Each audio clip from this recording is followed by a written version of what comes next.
इनके हिसाब से तो गाड़ी नहीं चल सकती ना। ये लोग जब बैठ के पॉर्न स्टार को इंडिया में काम देते हैं, होगी नहीं मम्मा आप समझो, अभी लड़कियां रोड के ऊपर नंगी हो जाती है तब इनको दिक्कत नहीं है, ठीक है, लड़कियां रोड के ऊपर नंगी हो जाती तब दिक्कत नहीं है, मगर ओटीटी प्लेटफॉर्म पे कोई नंगा हो रहा है तब इनको दिक्कत है। तो ये लोग ये जो कुछ है कोई शो कर रहा है, पता है मेरे को, क्योंकि मेरा उसके साथ पहले पंगा हुआ था। तो अभी ये राइट विंग वाले उसको टारगेट कर रहे हैं कि शो में अश्लीलता है, नहीं ये है नहीं वो है। अरे बाबा तुम लोग रोड के ऊपर लड़कियों को नंगा कर रहे हो और शो में अगर कोई हो रहा है तो तुमको क्या दिक्कत है, मगर तुम ये सब करके उसके शो को पब्लिसिटी दे रहे हो। क्योंकि अतरंगी चैनल है या कोई एप्लीकेशन है, वहां पे भी लोग नंगे ही हो रहे हैं ना, और क्या हो रहे हो। वो मेरे शो में भी क्या था, आधे से ज्यादा लोग तो अपने हिसाब से इरोटिका प्रमोट कर रहे थे। तो अगर तुमको इरोटिका प्रमोट करना है तो होने दो, that is why the fuck are you having double standards, you know, because आप नेटफ्लिक्स में भी देखती हूँ कंटिन्यूअसली, तो नेटफ्लिक्स में भी तो न्यूडिटी है, तो क्या बड़ी बात है, ठीक है ना। एक तो बी ग्रेड काम है, एक ए ग्रेड काम है। अब अगर वो बी ग्रेड चैनल है तो उसका मतलब ये तो नहीं है कि तुम बैठ के उसको टारगेट करो, उसके ऊपर केस डालो। अरे वेल्ले लोग हैं यार इस देश के अंदर, यू गेटिंग इट। तो I am just thinking aloud. तो मैंने संग्राम को बोला तो कुछ बाहर का ट्राई कर, अगर इंडिया में वियर्डनेस है तो instead of taking my point of view properly, he wants to just attack me. ये कोई solution है नहीं ना। अभी सुबह वापस अटैक हो रहा है क्या? अटैक होने की कोशिश हो रही थी, मैंने पूरा अटैक ही नलिफाई कर दिया। हाँ बस ये सब मत करो, इससे तो फिर लक्ष्मी भी नहीं आती ना, जहाँ कल होती है बोलते हैं, जहाँ शांति। मम्मा बट सामने वाले को समझना चाहिए ना कि बातचीत करना, एक सोल्यूशन फाइंड आउट करना इज नॉट अ क्राइम। और उसको सुबह उसको प्रॉब्लम क्या है, उसको बातचीत भी नहीं पसंद औरत की, उसको औरत का सजेशन भी नहीं पसंद। यार तुम इतने अगर आदमी पसंद, आदमी उसको कुएं में भी डाल देगा, उसको कोई दिक्कत नहीं, बोलेगा हाँ भाई साहब पानी बहुत ठंडा है, पानी बहुत गर्म है। अरे औरत तुमको एक सही एडवाइस दे रही है तो उसकी एडवाइस तो सुनो तो सही, अगर नहीं सही लगती तो मत करो। हाँ सही बात है, कोई तुम्हें फोर्स तो कर नहीं रहा ना कुछ भी करने के लिए, करने का ना, वर्ड क्वाइटली कभी ना कभी अकेले में बैठ के शांति से सोच लेगा। कर रहे हैं, एक डिफेंडेंट है, एक प्रोसिक्यूटर है, अगर आर्ग्यू भी अगर कोर्ट में कोई कर रहा है तो that does not mean that you start getting abusive with each other, no, and start getting physical with each other. It's wrong. जज बैठा है, आप अपनी दलील रखो, सामने वाला अपनी दलील रखे, पसंद आए तो ठीक है, जो सही होगा वही होगा, बात खत्म।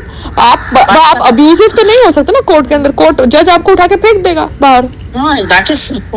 कुछ मैं बताऊं तो रिप्लाई क्या है, पायल पे अटैक करना, तेरी ईगो की वजह से तुझे काम नहीं मिला। अरे ये कहाँ का लॉजिक है भैया? अच्छा बोलो मेरे को नहीं मिला, तुम तो देख लो ना अभी। अरे मेरी ईगो की वजह से मुझे काम नहीं मिला, तो प्रत्युषा ने अपनी ईगो की वजह से अपने आप को वो किया, सुशांत सिंह राजपूत ने अपने ईगो की वजह से अपने साथ ये किया। अरे क्या बकवास तुम लोग करते हो यार, तुम लोग टैलेंटेड लोगों को भी कचरा समझते हो, तुम लोग अनटैलेंटेड लोगों को भाव दे देते हो, तुम लोग यतीम कर देते हो सबको, फिर तुम लोग अपनी गेम खेलते हो। मतलब मामा world is not a easy place. तुम्हारे ही लोग तुम्हें बेवकूफ बनाते हैं, तुम्हारे से पैसे निकालने की कोशिश करते हैं। मैं तुम्हें कहती हूँ कि भैया ये सब गलत एक्सपेंडिचर है, तो तुम मेरे को अटैक कर रहे हो क्यों? क्योंकि तुमको अपने ब्रो कोड को पैसा देना है, जो ब्रो कोड कुछ काम का है नहीं, समझ रहे हो? ये समझ तो अगर सामने वाला तुम्हारे पैसे तुम्हारे को प्रोटेक्ट कर रहा है, सो दैट हम दोनों प्रोटेक्टेड रहे। तो अपने आप से थी,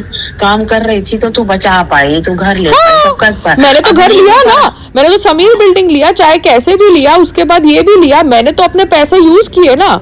अगर मैं अपने पैसे वेस्ट करती तो मैं तो घर तो नहीं खरीदती ना बॉम्बे में। वही ना, तो वो ये वो बोलते मैंने गाड़ी नहीं ली, तो गाड़ी ली तुमने, तो गाड़ी में फर्क क्या, हो तो डेप्रिशिएट हुआ ना गाड़ी। तो गाड़ी का वैल्यू अभी आजकल जितने भी सेलिब्रिटीज गाड़ी के साथ फोटो खींच रहे हैं, उससे बेटर तुम भैया पैसे डालो बैंक में, तुम्हारा एफडी रहेगा, तुम्हारा इंटरेस्ट आएगा, वरना गाड़ी का पेट्रोल भरने की भी औकात नहीं रहेगी, आगे जाके काम नहीं मिलेगा। तो you have to be sensible and I agree with you there. So if any conversation I do, that does not mean I am trying to fucking target him. I am trying to give him my point of view, and if he cannot agree to my point of view, then he can just say I don't agree, but getting abusive makes no sense. उसका manliness कम हो जाता है ना by saying this. संग्राम, आज मैं अभी town जा रही हूँ दादर, मेरा कोई कोलैबोरेशन है हेयर का, ठीक है। तो मैं वो नाज के यहाँ जा रही हूँ। नाज हेयर स्टाइलिस्ट थी अक्षय खन्ना की, जब मैंने 36 चाइना टाउन किया था। तो वो मेरी दोस्त है, तो उसने अभी अपना सैलून खोला है, तो हम लोग कुछ कोलैबोरेशन कर रहे हैं। तो अगर तुम्हें आज जाना है वो वेव्स में 6 बजे तो बता देना, तो फिर मैं ड्राइवर लेके जाऊंगी, तुम मुझे वहां पे मिल सकते हो। तो उस हिसाब से मैं अपने कपड़े पैक करूं, ठीक है, क्योंकि मुझे तैयार भी होना पड़ेगा। क्यों? तुम तो कह रहे थे कि तुम ईगोइस्टिक नहीं हो। हाँ, तो मम्मी को मत बोलो ना कि मैं चला जाता। अगर तुम, हमारे प्राइम मिनिस्टर साहब ने क्या बोला कि करम ही पूजा है। अच्छा, तो प्राइम मिनिस्टर साहब ने बोला है करम ही पूजा है, मगर वहां पर अगर 4 लोगों को मिलने के लिए अपॉर्चुनिटी हो रही है तो काम की तरह जा सकते हो। अपना सो कॉल्ड मैनेजर जो भी है उसको बोलो चेक कर ले। मेरा एक दोस्त है, परमात्मा मेरा दोस्त है, तो मुझे नीचे वाले कुछ नहीं पड़ी। अरे मेरा डायलॉग, मेरी बिल्ली मुझे म्याऊ, मेरी बिल्ली मुझे म्याऊ, मुझे बोल रही थी कि मेरे को ईगो की वजह से काम नहीं मिलता, और मैं तेरे बोल रही थी कि भगवान सबसे ऊपर है, और आज परमात्मा की बात आप कर रहे हो। वाह वाह।